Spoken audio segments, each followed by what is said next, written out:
जी हाँ दोस्तों, नमस्कार। तो सबसे पहले मैं अपने सभी विद्वान साथियों को, विषी बहनों को, सभी प्रिय मित्रों को जितेंद्र क्लासेस की इस ऑनलाइन कक्षा की तरफ से और मैं अपनी तरफ से आप सभी लोगों को बहुत बहुत अतल दिल की गहराइयों से स्वागत करता हूँ, साधुवाद देता हूँ और अभिनंदन करता हूँ।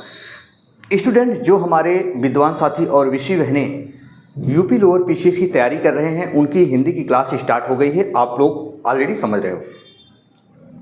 बीच में 2 दिन क्लास आप तक नहीं पहुंच पाई थी क्योंकि मैं आउट ऑफ स्टेशन था। स्टूडेंट आइए आज हम इस क्लास में क्या पढ़ने वाले हैं। सबसे पहले आपने देखा होगा, अभी आपने द्विगु समास तो पढ़ा होगा। यदि क्लास आपने देखी होगी, रेगुलर देखिएगा, 1 नंबर क्लास से देखिएगा दोस्तों। हिंदी में टोटल के टोटल नंबर आपके होंगे, ये मेरी गारंटी है। निःशुल्क सेवाएं प्रोवाइड करा रहा हूँ, कोई शुल्क नहीं है, आपको फ्री में पढ़ाऊँगा, इतना याद रखना। आप कहीं शुल्क देकर पढ़ते हो, उससे भी मिलान कर लीजिएगा, फिर आपके समझ में आ जाएगा। द्विगु समास के बारे में मैंने पढ़ा था, लेकिन स्टूडेंट आपके पेपर का लेवल जो होता है काफ़ी अच्छा खासा होता है।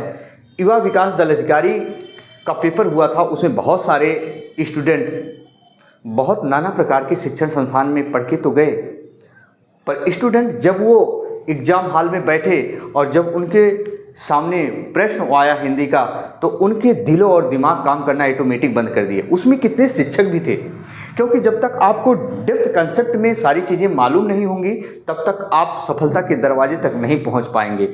आइए द्विगु समास से संबंधित कुछ हम और बता रहे हैं, है ना, और उसको आप जरूर देखें। द्विगु समास में आपने क्या पढ़ा था स्टूडेंट, कि जिनका पूर्व पद संख्यावाची होता है, जैसे सप्तसिंधु, जैसे चारपाई, जैसे दोपहर, है ना, जैसे एकांकी, जैसे दोलरा, जैसे इकहरा, जैसे दशहरा, जैसे शताब्दी, जैसे पखवाड़ा, ऐसे आपने पढ़ा था। जैसे छत्तीसगढ़, जैसे पंजाब, जैसे स्टूडेंट नवग्रह, नवरात्र, दोपहर, बहुत सारे पढ़े थे। लेकिन स्टूडेंट आज मैं एक ग्राफ बनाने वाला हूँ जिसको देखकर आप हैरान रह जाएंगे, जरा देखिएगा ध्यान से। स्टूडेंट ये ग्राफ आपके लिए बेहद ही इम्पॉर्टेंट होगा। यानी एक चीज़ मैं बता रहा हूँ, 1 से 9 तक की सारी संख्याएं, जी हाँ, 1 से 9 तक सारी संख्या द्विगु समास होती है। द्विगु समास होते हैं स्टूडेंट। 1 से 9 तक का मतलब जैसे इकहरा, एकांकी, दोड़ला, दोपहर, है ना, ऐसे मैंने बताया था, त्रिभुज, ऐसे मैंने सारी चीज़ें बताया था। अठन्नी, चवन्नी, नवग्रह, तो नवग्रह 1 से 9 तक की सारी संख्याएं क्या होती हैं स्टूडेंट, द्विगु समास होती हैं। आइए हम इसको दर्शा रहे हैं, अब आप देखिएगा बारी बारी से। 1 2 3 4 5 6 7 8 9। तो जरा देखो, 1 2 3 4 5 6 7 8 और 9। तो स्टूडेंट 1 से 9 तक की जो सारी संख्याएं हैं आपकी, ये जो समास होंगे वो कौन से होंगे, द्विगु समास होंगे। समझना, जैसे एग्जाम्पल मैंने बता दिया आपको। लेकिन जैसे 9 से हम एक और बढ़ेंगे तो क्या आ जाएगा, 10। क्या हो जाएगा स्टूडेंट, 10 हो जाएगा। जरा ध्यान से देखो, 10 हो जाएगा। और 10 के गैप वाली 10 20 30 40 50 60, ऐसे ऐसे इनफाइनाइट। 20-20 के गैप वाली, या 50-50 के, या 100-100 के गैप वाली, 10-10 के गैप वाली 10 20 30 40 50, ऐसे 100-100 के गैप वाली 100 200 300 400 500, ऐसे ऐसे इनफाइनाइट। ऐसे हम कहते हैं 200 से गैप वाली 200 400 600। मेरा कहने का मतलब यह था सिर्फ स्टूडेंट कि जिनके पीछे जीरो होगा, जो पूर्ण संख्याएं होती हैं, जिनके पीछे जीरो होता है, जो पूर्ण संख्याएं होती हैं स्टूडेंट, वो कोई समास के उदाहरण नहीं होते हैं। आपसे कोई पूछ ले कि बताओ ये 10 किस समास का उदाहरण है, या 20 किस समास का उदाहरण है, या 50 किस समास का उदाहरण है, या ऐसे पूछ ले 100 किस समास का उदाहरण है, तो ये ना तो कोई समास होते हैं ना तो इनका कोई समास विग्रह होता है, लेकिन कौन से शब्द जिनके पीछे जीरो लगे हों, पूर्ण संख्या। आपने नंबर सिस्टम पढ़ा होगा, मैथमेटिक्स में जानते होंगे। लेकिन जैसे ही स्टूडेंट हम 10 से 1 कम करेंगे, 9 पे आएंगे, तो ये कहाँ पहुंच जाएगा? द्विगु समास में।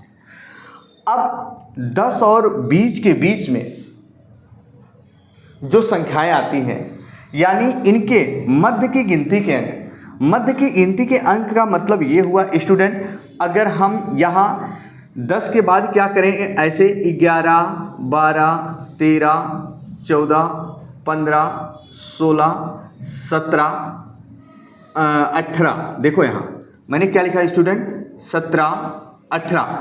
अब 19 ले लेना है, जरा ध्यान से सुनो क्या है, कैसे आप समझोगे, नहीं तो फिर गलती करोगे।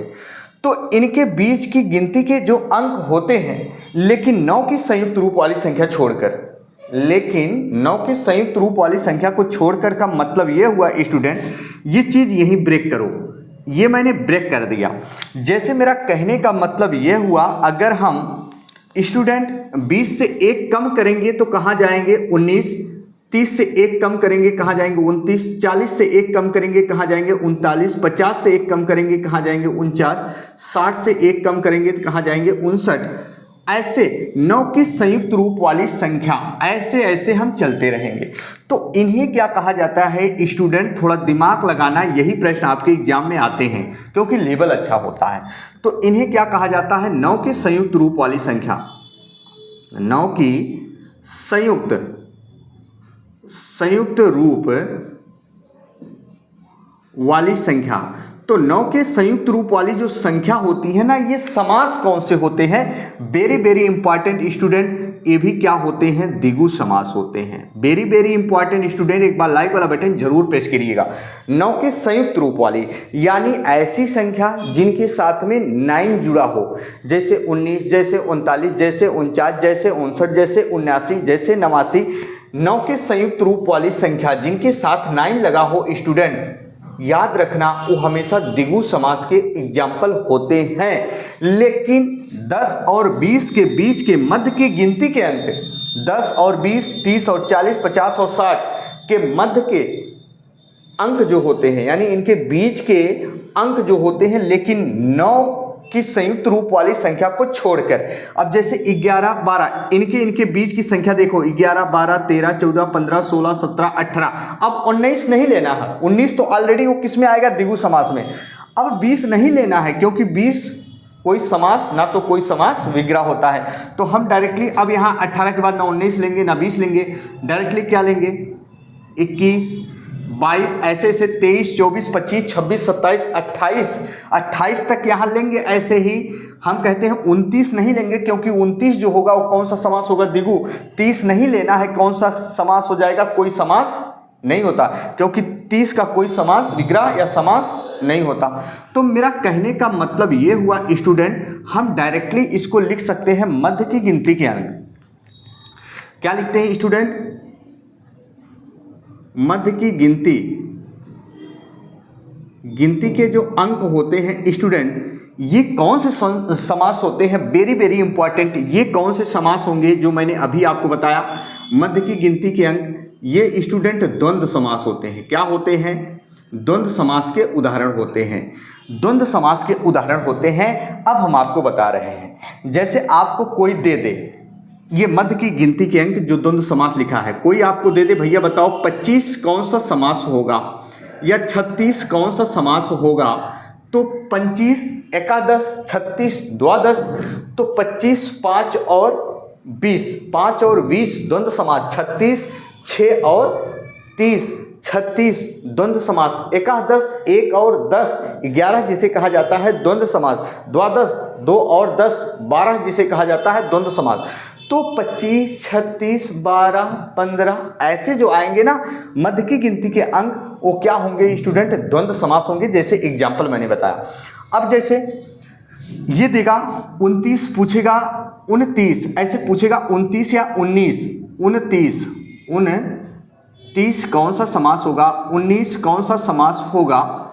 ऐसे पूछेगा 29 या 19, स्टूडेंट कौन सा समास होगा, तो इसका समास विग्रह कैसे पूछेगा वो भी मैं बता रहा हूं। तो ये कौन सा समास होगा, द्विगु समास। समास विग्रह कैसे करना है स्टूडेंट, 19 का 20 में 1 कम, 29 का समास विग्रह क्या होगा, 30 में 1 कम, 39 का समास विग्रह क्या होता है, 40 में 1 कम। क्योंकि स्टूडेंट लोअर पीसीएस में ऐसा मैंने देखा है कैसे आपके पेपर में प्रश्न आते हैं, लेवल ठीक रहेगा, पूछेगा 49 कौन सा समास है, तो बताओगे 49 कौन सा समास होगा, द्विगु। लेकिन 49 का समास विग्रह क्या होगा, 50 में 1 कम। लेकिन देगा जब 36 या 25 या 22 या 17 का समास विग्रह क्या होगा, तो ऐसे बता देना जैसे 17 का 7 और 10, तो द्वंद्व समास। यानी जो पूर्ण संख्याएं होंगी इनका कोई समास विग्रह नहीं होता, ना तो ये कोई समास होते हैं, ये भी आपने देख लिया स्टूडेंट। अब आइए, अब हम बहुत सारी चीज़ें आपकी सॉल्व करने वाले हैं यहाँ जो आप गलत करते हो। जैसे आ जाए लगभग में कंडीशन। लगभग में कंडीशन का मतलब ये है जैसे दे दे 10-20 रुपये, 10-20 रुपये एक दूसरे का डबल दे दे स्टूडेंट। जैसे दे दे 10-20 रुपये, 10-20 रुपये ऐसे साथ साथ दे। यहाँ मैंने क्या बताया, 10 रुपये, 20 रुपये या 30 रुपये या 40 रुपये, तो यहाँ साथ साथ देगा 10-20 रुपये। जैसे आपके घर परिवार में छोटा बच्चा होता है, कम समझदार होता है, नादान होता है, आपसे कहता है अंकल या पापा मुझे 10 रुपये चाहिए, तो 10 रुपये नहीं स्टूडेंट, जब वो कहे हमें 150 रुपये चाहिए, कोई आपसे कहता नहीं भैया 100-200 रखे हो तो दो, 150 रखे हो तो दो, 150, 50 का डबल है 100, 100-200 दो, 100 का डबल है 200। कोई कहता भैया 1500 दीजिए, 500 का डबल है 1000। समझो लॉजिक को। एक दूसरे के जहां डबल वाली कंडीशन आएंगी, याद रखना वो भी कौन से समास होंगे, साथ साथ द्वंद्व समास। क्या स्टूडेंट, द्वंद्व समास क्या होंगे, द्वंद्व समास। लेकिन सिंगल आ जाए 10 रुपये, 20 रुपये, 50 रुपये, ये कोई समास नहीं होता। लगभग वाली कंडीशन, जैसे कोई कहता भैया 10-11 रुपये, 10-11 रुपये, 10-12 रुपये, तो 2-10, 1-10, समझो वो भी क्या होगा यहाँ जो मैंने लिखा है, द्वंद्व समास। बात समझ में सारी चीज़ें आ गई होंगी स्टूडेंट, है ना। तो ये सारी चीज़ें थी, आपको गलत नहीं करना है। एक बार आप इसका स्क्रीनशॉट लीजिए स्टूडेंट फटाफट।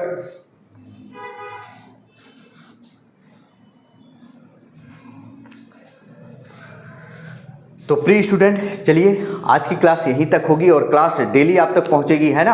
अब धीरे धीरे पढ़ो स्टूडेंट, लेकिन मैं रियल बता दूं, जिस पेपर में बैठो ना तो तहलका मचा दो, मेरा ये मकसद है। और आप भी ऐसे पढ़िए। कोई अगर दिक्कत होती हिंदी व्याकरण में तो ज़रूर मुझे बताएं। इसी के साथ आपका भाई, आपका दोस्त अपनी वाणी को विराम देता है। फिर हम मिलेंगे नए बिंदु के साथ स्टूडेंट। तब तक के लिए जय हिंद, जय भारत।